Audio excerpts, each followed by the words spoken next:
Well, 2019 was a year of transition here for FCC as Pastors Phil and Deborah Gilmore, after 17 years of faithful and fruitful service, answered the call of the Lord to full-time missionary work in Spain. And Katie and I, sensing a release from the work in Turlock, followed God's leading here to Oroville. As we arrived, we found a church of good, faithful, well-led people, eager to engage in new work and excited to partner with us so that all may know the love and grace found only in Jesus. If we had to choose just one word to describe our first 11 months here, that word would be listening. Listening to the church and the community, but also, more importantly, the church together, coming to listen to the Lord and discover what He has for FCC in this next season.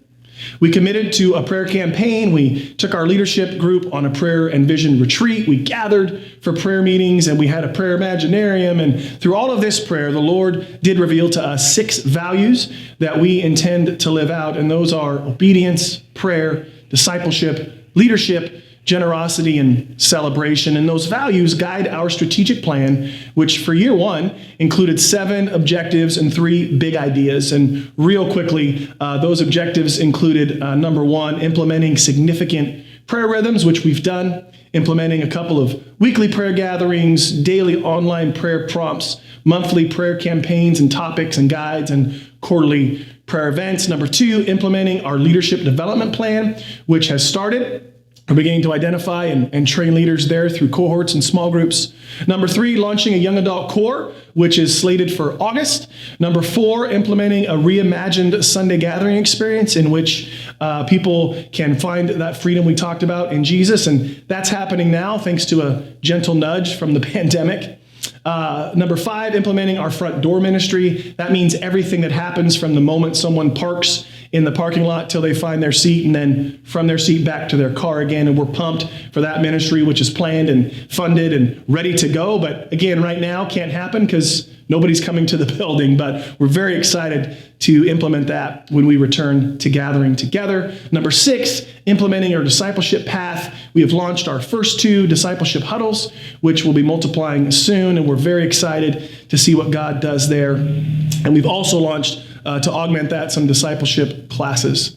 And then number 7, to reimagine and launch a new ministry to kids. And our exploratory team has met and done the work and made the plan for that. And again, right now we're not gathering, and so that's in the hopper ready to go. And we're again very excited to see how all those things are going to work together when we are allowed to come back and do ministry here in a brand new way.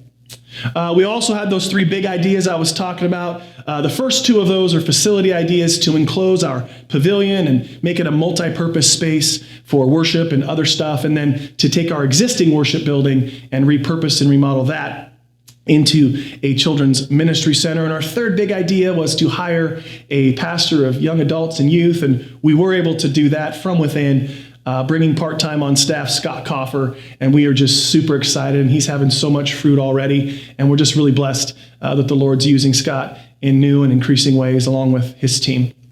Well, that's the on-paper stuff we've been up to, because this is a report, but I also just want to share with you that we are seeing God move in people in some incredible ways and reigniting this spark and energy and passion for the mission God has for them as individuals, new people stepping into new roles. And we have also seen some number growth, but again, with the pandemic, it's hard to measure where we're at now. Our online impact has been huge, lots of views and lots of interaction, and so we're very excited to see what happens there. And on a personal note too, just in closing, I want to say that Katie and the girls and I have just loved our time here. We've been welcomed and provided for and encouraged and loved, and we have found people extremely willing to listen and to partner and to pray with and for us. And so we're pumped to see all that God has in store for us and for FCC in the future. Thanks so much for listening.